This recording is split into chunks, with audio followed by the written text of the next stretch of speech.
আসসালামু আলাইকুম। Hello everyone, good morning. আমার ডায়েটের আজকে 8 দিন চলছে।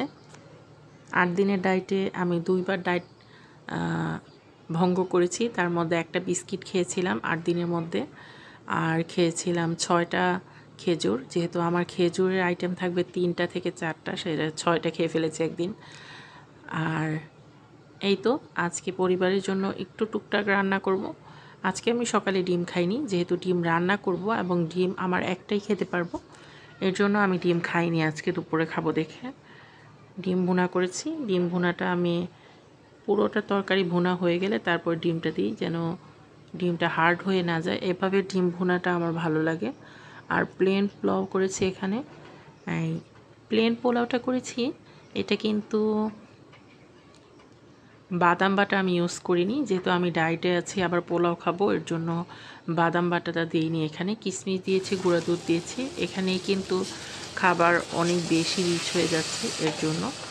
আর তেলের পরিমাণ খুবই কম দিয়েছি আমি, তবে অতও কম দিইনি যেন পরিবারের সবাই খেতে পারে, টেস্ট হয়, ওরকম দিয়েছি। আমি কিন্তু পোলাও এখানে খেতে পারবো সপ্তাহে একদিন, 2 টেবিল চামচ, এটাই খাওয়ার নিয়ম।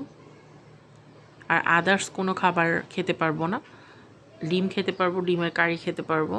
আর এখানে আমি চিকেন কারি করছি ছোট আলু দিয়ে। এই আস্ত আলুটা আমার খুব পছন্দ। আমি একটা খেয়েছি, যেহেতু আমি ডায়েটে আছি, একটা আলু খেতে পারবো ডায়েটে থাকলেও। এটা আমার ডায়েটিশিয়ানের দেওয়া একটা চ্যাটের মধ্যে এটা লেখা আছে। একটা আলু আমি দিনে খেতে পারবো ছোট সাইজের। এর সাথে একটা মুরগি পিস খেতে পারবো আর ঝোল খেতে পারবো। তবে অবশ্যই সকালে এগুলো কিছু খেতে পারবো না, রাতেও খেতে পারবো না। আর আমার রান্না প্রায় হয়ে এসেছে, এখন আমি গুঁড়া দুধ দিব এখানে। দেশি মুরগিটা খুব সুন্দর করে কষিয়েছি, কালারটা এত সুন্দর এসেছে, কালারফুল একটা রান্না হয়েছে আজকে। আর খেতেও মাশাল্লাহ অনেক টেস্ট হয়েছে। আমি 1 পিস খেয়েছি, কারণ আমি ডায়েটে আছি।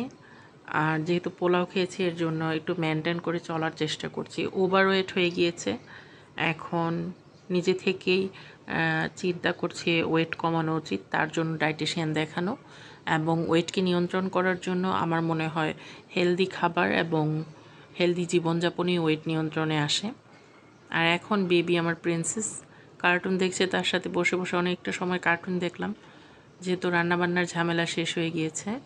আর হেল্পিং হ্যান্ড খালা সব কাজ করে দিয়ে চলে গিয়েছে। আজকে কিন্তু উইন্টার পুরো বোঝা যাচ্ছে, আমাদের ঘরে প্রচুর বাতাস আসছে জানলা দিয়ে।